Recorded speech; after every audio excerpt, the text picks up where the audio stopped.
Assalamualaikum warahmatullahi wabarakatuh. Salam bahagia selalu buat sahabat channel Misteri Goib. Mari kita simak dan mulai ceritanya. Pesantren At-Taqwa, sebuah lembaga pendidikan Islam yang terletak di pinggiran kota kecil, memiliki reputasi yang tak terbantahkan.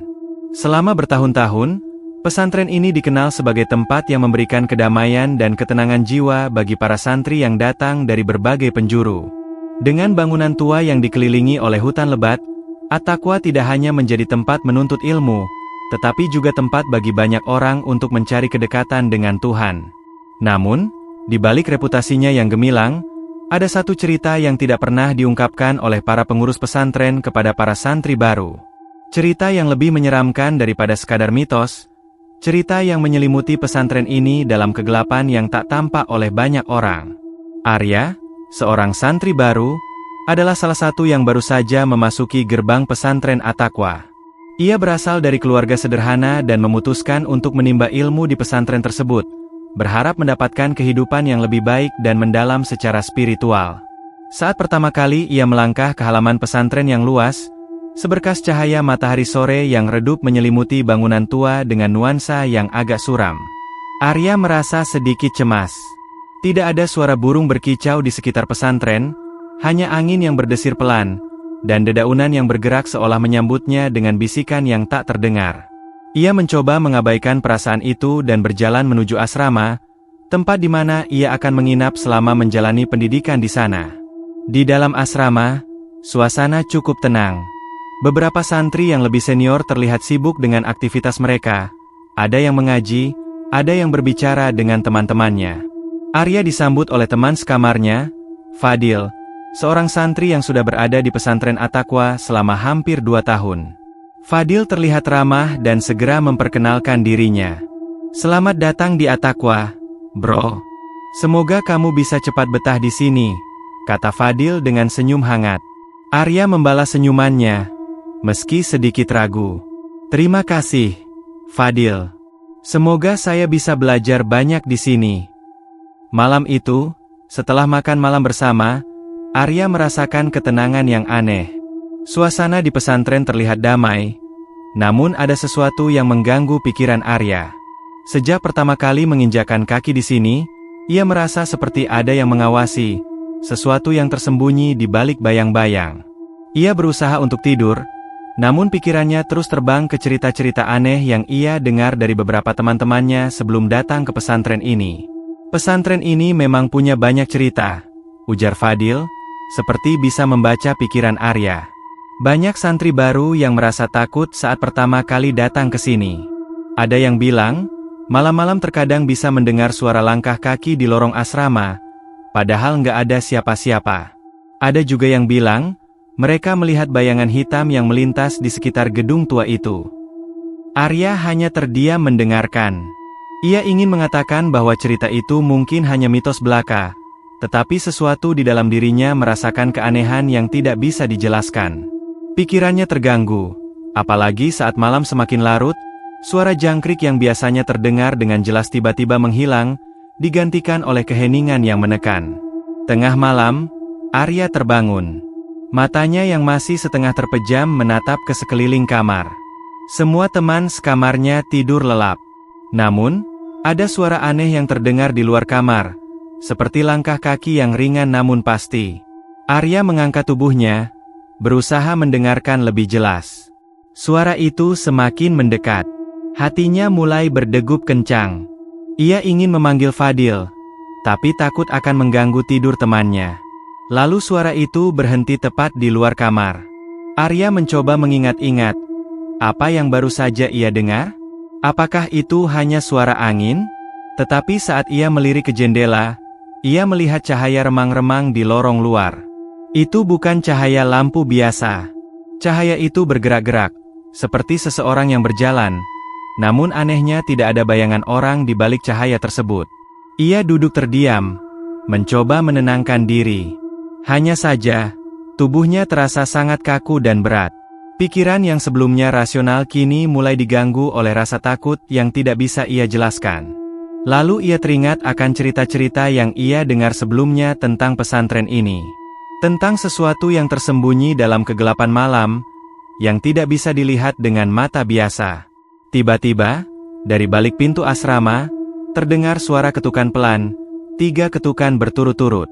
Arya terlonjak, merasa jantungnya hampir berhenti berdetak. Suara ketukan itu sangat dekat, seolah-olah berasal dari orang yang berdiri tepat di depan pintu kamar mereka. Ia tidak berani untuk membuka pintu, tetapi perasaan penasaran mulai mengalahkan ketakutannya. "Fadil, bangun!" bisik Arya dengan suara bergetar. Fadil terbangun dan menatapnya dengan bingung. "Ada apa, Arya?" "Ada suara ketukan di luar. Kamu nggak dengar?" Fadil terdiam sejenak, lalu menggelengkan kepala. "Nggak ada apa-apa. Mungkin itu cuma suara hewan atau angin." Arya tidak merasa tenang. Ia tahu bahwa Fadil mencoba menenangkan dirinya, tetapi ketukan itu masih terngiang di telinganya. Tanpa ada yang mengetuk pintu, tanpa ada yang tampak, suara itu terus menghantui pikirannya. "Sudahlah, coba tidur lagi," kata Fadil. "Pesantren ini memang sering membuat orang merasa tidak nyaman di awal. Tapi lama-lama kamu akan terbiasa." Arya terbaring kembali. Namun kali ini tidak ada kata-kata Fadil yang bisa menenangkan pikirannya. Keanehan malam itu hanya semakin memperburuk rasa takut yang mulai menyelimuti dirinya. Pagi harinya, saat matahari mulai terbit dan menyinari halaman pesantren, Arya masih merasa cemas. Ia berusaha untuk menyibukkan diri dengan kegiatan pagi yang rutin, seperti bersih-bersih dan ikut berdoa bersama para santri lainnya. Namun, perasaan aneh itu tidak bisa hilang begitu saja. Ada sesuatu yang tidak beres dengan pesantren ini. Pada saat itu, seorang ustazah senior bernama Ustazah Maimunah mendekatinya dan berkata, "Arya, kamu harus hati-hati. Pesantren ini memang penuh dengan keberkahan, tetapi juga penuh dengan misteri. Tidak semua hal yang terjadi di sini bisa dijelaskan oleh akal manusia." Ucapan Ustazah Maimunah membuat bulu kuduk Arya merinding. "Misteri apa yang dimaksud, Ustazah?" Ustazah Maimunah hanya tersenyum tipis. "Kamu akan tahu ketika waktunya tiba. Yang penting, jangan pernah ragu untuk selalu mendekatkan diri kepada Allah." Arya hanya mengangguk, tetapi hatinya semakin dipenuhi rasa penasaran. Ada sesuatu yang disembunyikan di balik senyuman Ustazah Maimunah, dan ia merasa sangat ingin tahu apa yang sebenarnya terjadi di pesantren At-Taqwa ini. Begitu banyak pertanyaan yang muncul di benaknya, dan malam yang akan datang semakin menakutkan. Apa yang akan terjadi selanjutnya? Bagaimana misteri di pesantren ini akan terungkap? Namun satu hal yang pasti, Arya sudah berada di tengah-tengahnya, dan ia tidak bisa mundur sekarang. Malam itu, Arya kembali terjaga. Tidak ada suara ketukan di pintu seperti sebelumnya, namun perasaan takut yang menggelayuti dirinya terasa semakin kuat. Suasana malam yang sunyi dan pekat seperti menciptakan tekanan di dada. Pikirannya dipenuhi dengan bayangan aneh tentang langkah-langkah yang tak terlihat dan cahaya remang-remang yang pernah ia lihat di lorong. Seperti ada yang mengawasi, menunggu sesuatu. Fadil yang tidur di sebelahnya masih terlelap.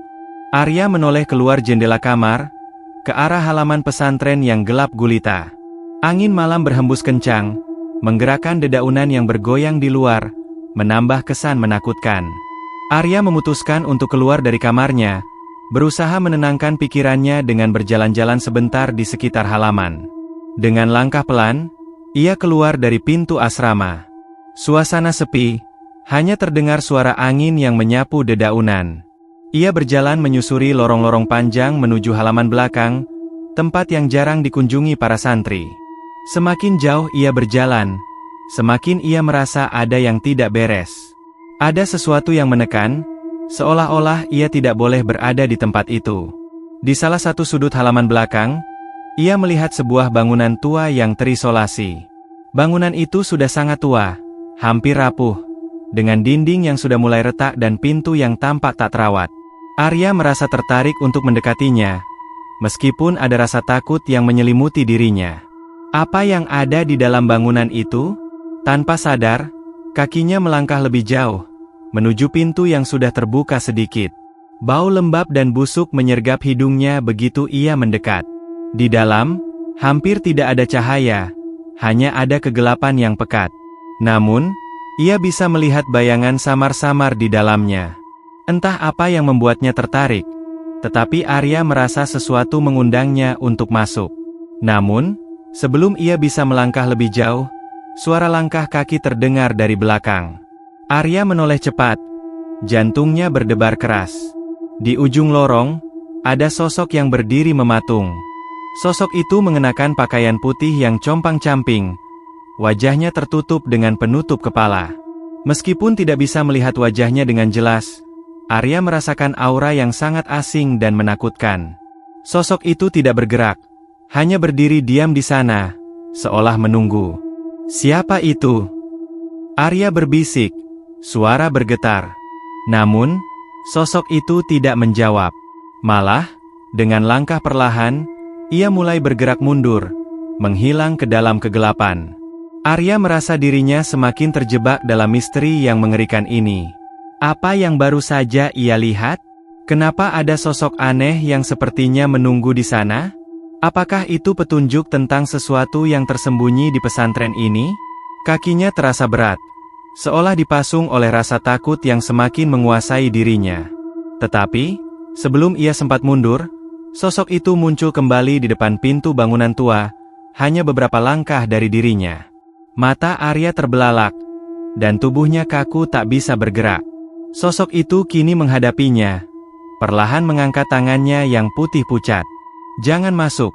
Suara yang sangat pelan, hampir seperti bisikan, terdengar jelas. Suara itu datang dari sosok yang tampaknya tak hidup, seperti angin yang berbisik melalui dinding-dinding batu yang telah lapuk. Tanpa bisa mengontrol dirinya, Arya mundur beberapa langkah, lalu berlari sekuat tenaga menuju asrama. Ketika ia sampai di depan pintu kamar, ia terengah-engah, tubuhnya gemetar. Ia memegang dadanya, mencoba menenangkan napas yang terengah-engah. Sesuatu yang sangat buruk telah terjadi, dan ia tidak tahu bagaimana menghadapinya. Dengan tergesa-gesa, ia masuk ke kamar, menutup pintu dengan cepat, dan berbaring di tempat tidurnya. Fadil terbangun dengan suara gaduh. "Apa yang terjadi, Arya?" tanya Fadil, tampak bingung. Ada sesuatu di luar," jawab Arya dengan napas terengah-engah. Aku lihat sosok itu lagi, yang berbaju putih. Ia seperti memperingatkan aku untuk tidak masuk ke bangunan tua itu." Fadil terlihat bingung dan sedikit terkejut. "Bangunan tua itu? Kamu sudah berani pergi ke sana? Bahaya, bro. Banyak yang bilang, tempat itu angker. Banyak yang tidak kembali setelah masuk ke sana." Arya menatap Fadil dengan mata lebar. "Apa maksudmu? Siapa yang tidak kembali?" Fadil menunduk, tampak ragu untuk berbicara lebih lanjut. Setelah beberapa saat, ia akhirnya menghela napas dan mulai bercerita dengan suara pelan, seolah takut ada yang mendengar. "Dulu, ada santri yang mencoba mencari tahu tentang bangunan itu. Ia pergi sendirian pada malam hari, seperti yang kamu lakukan tadi. Tapi, sejak malam itu, ia menghilang. Tidak ada yang tahu kemana ia pergi. Keluarga dan teman-temannya mencarinya kemana-mana, tapi tidak pernah ada yang menemukan. Beberapa orang bilang, ia tersesat. Beberapa yang lain bilang ia hilang di dunia lain. Mereka yang berusaha mencari tahu lebih banyak tentang tempat itu, selalu menghilang." Arya mendengarkan dengan hati berdebar. Namun ia merasa tidak bisa berhenti berpikir tentang apa yang baru saja ia alami. Apa yang sebenarnya terjadi di pesantren ini? Kenapa ada bangunan tua yang terlupakan dan sepertinya memiliki kekuatan mistis yang besar? Mengapa sosok itu berusaha memperingatkannya? Keesokan harinya, ia merasa sangat tertekan. Selama beberapa waktu terakhir, para santri tidak banyak berbicara tentang kejadian-kejadian aneh yang terjadi di pesantren. Namun, Arya merasakan bahwa ada yang disembunyikan, ada rahasia besar yang tidak ingin dibongkar. Apa yang terjadi pada malam hari di Atakwa adalah sesuatu yang jauh lebih mengerikan daripada yang pernah ia bayangkan. Pagi itu, ia pergi ke perpustakaan pesantren untuk mencari buku-buku yang mungkin bisa menjelaskan lebih banyak tentang sejarah pesantren Atakwa dan bangunan tua tersebut. Dalam pencariannya, Ia menemukan sebuah buku tua yang tampaknya sudah sangat usang. Di dalam buku itu, ada sebuah cerita lama tentang pesantren ini, sebuah kisah yang tak pernah dibagikan kepada para santri baru. Kisah tentang tempat terlarang di pesantren yang dikenal dengan nama Lantai 7. Arya tertegun membaca isi buku itu. Lantai 7, pikirnya. Apa maksudnya? Dan mengapa tempat itu begitu penting dalam sejarah pesantren At-Taqwa? Cerita itu menyebutkan bahwa pada zaman dahulu, di pesantren ini ada sebuah ruangan yang disebut Lantai 7, yang sangat terlarang untuk dimasuki. Konon, siapapun yang berani masuk ke dalamnya akan mengalami nasib buruk, bahkan bisa hilang tanpa jejak. Arya merinding membaca kalimat itu. Ia semakin yakin bahwa ada kaitan antara bangunan tua yang ia lihat semalam dengan cerita itu. Sesuatu yang sangat buruk telah terjadi, dan ia akan berusaha untuk menggali lebih dalam. Namun, apakah ia benar-benar siap menghadapi misteri yang lebih gelap dan mengerikan ini? Perasaan takut semakin menghantuinya, tetapi tekadnya untuk mengungkap kebenaran semakin kuat. Pesantren At-Taqwa tidak hanya menyimpan rahasia, tetapi juga kengerian yang belum pernah terungkap. Hari-hari berlalu, tetapi perasaan cemas yang terus menghinggapi Arya tak kunjung reda. Malam demi malam ia mencoba mencari penjelasan untuk segala kejadian aneh yang dialaminya. Namun semakin ia mencari tahu, semakin ia merasa dirinya terjebak dalam kegelapan yang tak terlihat. Sosok berbaju putih itu masih menghantui pikirannya, dan cerita tentang Lantai 7 yang ia temukan di buku tua semakin membangkitkan rasa ingin tahunya. Pada suatu malam, setelah sholat Isya berjamaah, Arya memutuskan untuk mencari tahu lebih dalam. Ia mengumpulkan keberanian dan memutuskan untuk mengunjungi bangunan tua yang pernah ia lihat sebelumnya. Kali ini, ia tidak sendirian. Fadil, yang sejak awal sudah merasa curiga dengan apa yang terjadi, akhirnya memutuskan untuk menemaninya. "Kita tidak bisa hanya diam saja, bro," kata Fadil, suara serius namun sedikit cemas. "Tapi ingat, apapun yang terjadi, kita harus berhati-hati. Pesantren ini menyimpan banyak misteri yang tidak bisa kita pahami begitu saja." Arya mengangguk, meskipun dalam hatinya ada perasaan ragu. Ia tahu bahwa sesuatu yang sangat berbahaya menanti mereka, tetapi rasa penasaran lebih besar daripada rasa takut yang menggerogotinya. Malam itu, suasana pesantren terasa lebih sunyi daripada biasanya. Hanya ada suara angin yang berdesir pelan dan langkah kaki mereka yang terdengar menghentak di jalan setapak yang diterangi oleh lampu-lampu temaram. Dengan langkah hati-hati, mereka menuju ke bangunan tua yang terletak di ujung belakang pesantren. Arya bisa merasakan ketegangan di udara, dan seolah-olah dunia malam itu semakin menyesakan. Begitu sampai di depan bangunan tua, mereka berdiri sejenak, menatap pintu kayu yang terlihat rapuh. Pintu itu sedikit terbuka, seperti mengundang mereka masuk ke dalam kegelapan. Namun, sebelum mereka bisa melangkah lebih jauh, tiba-tiba terdengar suara langkah kaki di belakang mereka. Arya dan Fadil berbalik, namun tidak ada siapa-siapa. Suara itu seperti muncul entah dari mana, dan keduanya terdiam, saling bertukar pandang dengan rasa takut yang semakin mencekam. "Siapa itu?" bisik Arya. Fadil menggigit bibirnya, terlihat ragu. Aku juga tidak tahu. Ayo cepat masuk." Mereka pun memutuskan untuk memasuki bangunan itu. Begitu melangkah ke dalam, bau lembab dan busuk langsung menyergap hidung mereka. Penerangan yang sangat minim membuat mereka harus meraba-raba untuk melihat sekeliling. Dinding bangunan itu penuh dengan noda-noda hitam, dan lantainya berdebu tebal. Di tengah ruangan terdapat sebuah meja kayu tua yang tampaknya sudah lama tidak tersentuh. Mereka mulai berjalan pelan-pelan ke dalam ruangan itu.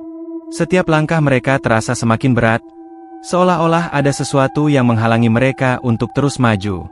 Ketika mereka sampai di sudut ruangan, sebuah suara bergema dalam kegelapan. "Jangan lanjutkan." Suara itu terdengar lagi, kali ini lebih jelas dan lebih mendalam, seolah datang dari dalam tanah. Suara itu membuat bulu kuduk Arya berdiri, dan tubuhnya terasa beku seketika. "Ada suara dari mana?" tanya Fadil, suara cemas. "Kamu dengar itu?" Arya menatap Fadil dengan mata lebar. "Itu dari sana," katanya sambil menunjuk ke sebuah pintu yang berada di ujung ruangan. Pintu itu lebih tua daripada pintu-pintu lainnya, dan terlihat lebih kokoh, meskipun warnanya sudah memudar. Suara itu seolah datang dari dalam pintu tersebut, sesuatu yang mencoba menghalangi mereka untuk melangkah lebih jauh. Tanpa berkata-kata, keduanya melangkah maju menuju pintu tersebut. Ketika mereka memegang gagang pintu, tiba-tiba mereka merasakan hawa dingin yang menyentuh kulit mereka, seolah-olah pintu itu sendiri mengeluarkan energi yang sangat dingin dan gelap. Arya menatap Fadil yang terlihat ragu. Mereka sudah sampai sejauh ini, dan meskipun rasa takut semakin mencekam, mereka merasa seperti dipaksa untuk membuka pintu itu. Akhirnya, dengan tarikan napas berat, Arya memutar gagang pintu dan membukanya perlahan. Pintu itu berderit, seolah menolak dibuka.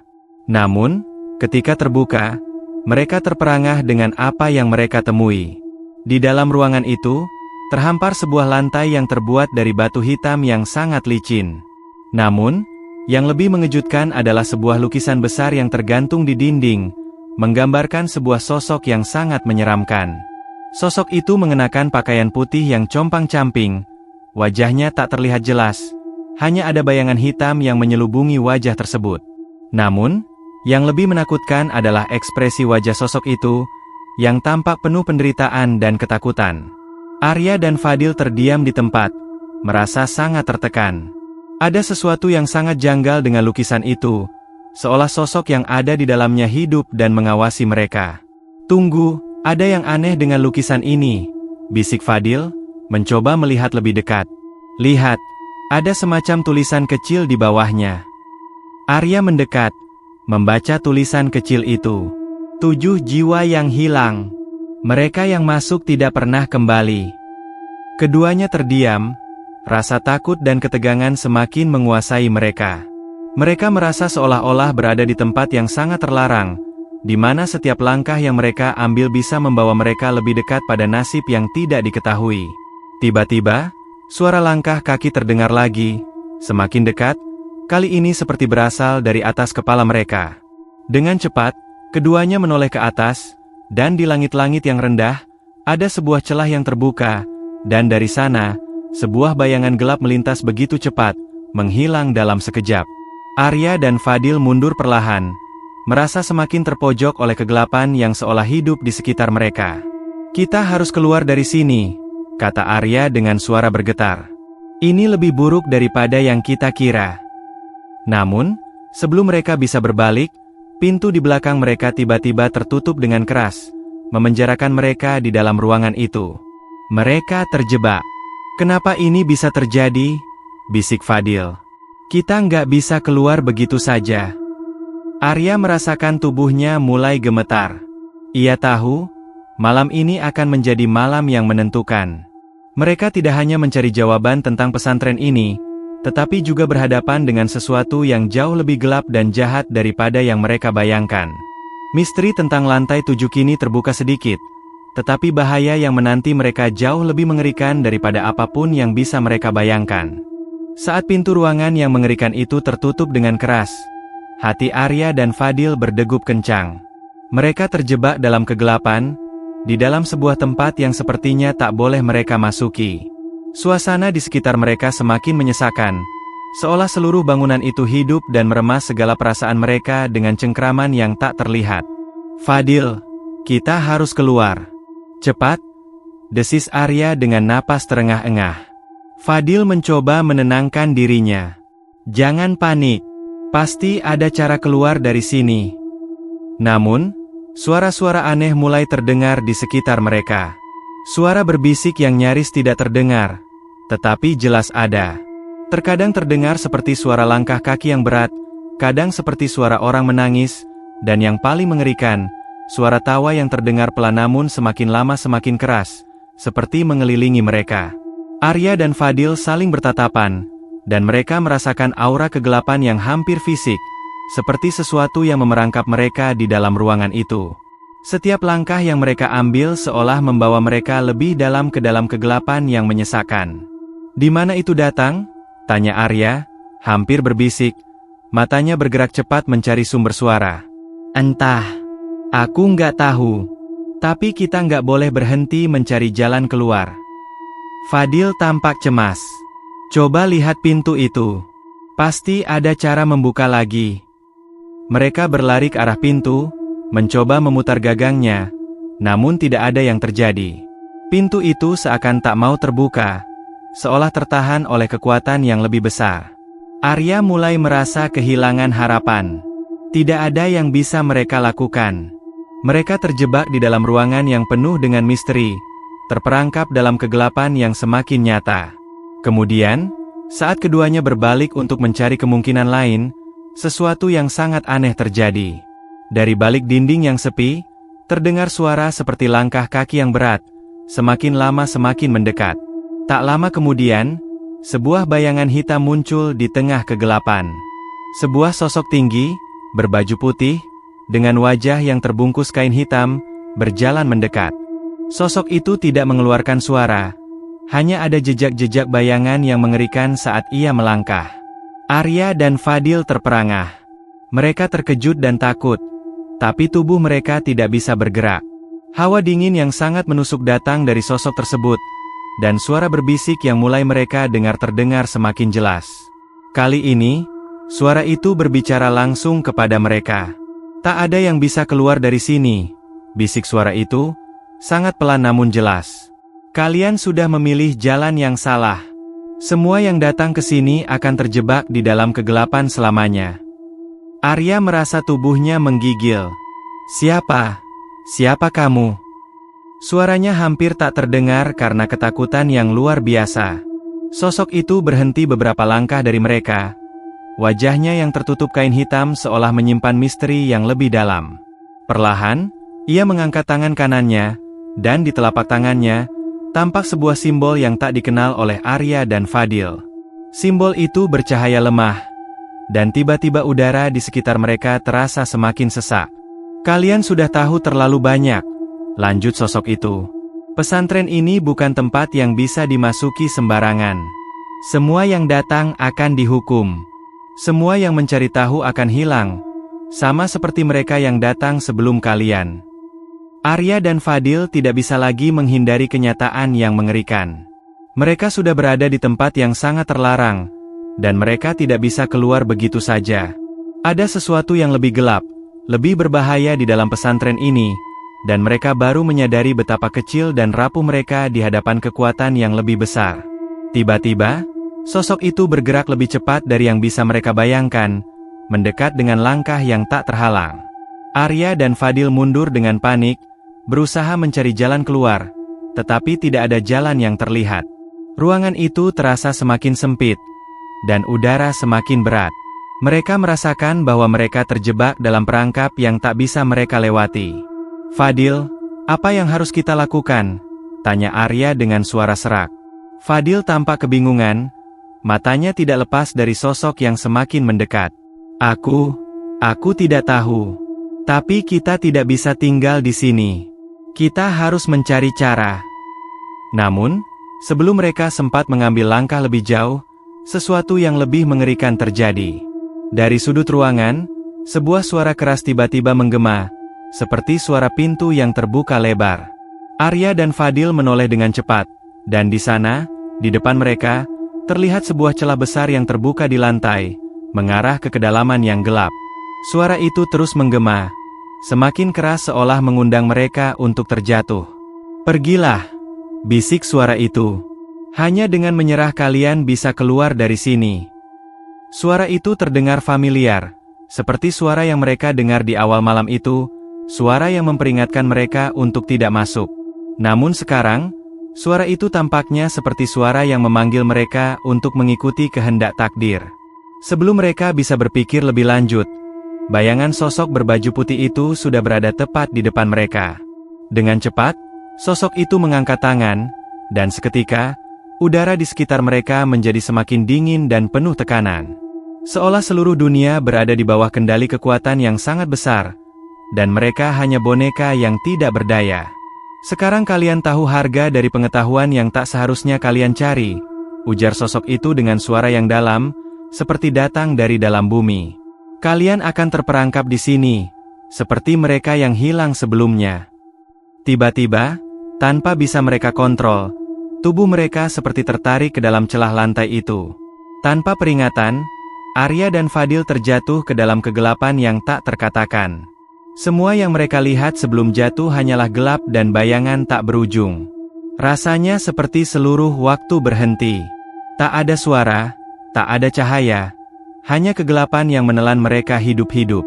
Namun, sebelum mereka sepenuhnya tenggelam dalam kegelapan itu, mereka mendengar suara yang sangat familiar. Suara langkah kaki yang berat. Langkah yang mengingatkan mereka pada langkah sosok berbaju putih. Dan suara itu semakin jauh, semakin menghilang. Pada saat itu, Arya dan Fadil tahu satu hal yang pasti. Mereka telah menjadi bagian dari pesantren ini yang tidak pernah bisa keluar. Mereka terjebak dalam misteri At-Taqwa yang lebih kelam dan mengerikan dari apapun yang bisa mereka bayangkan. Pesantren At-Taqwa telah menelan mereka. Mereka adalah bagian dari rahasia yang tak akan pernah terungkap.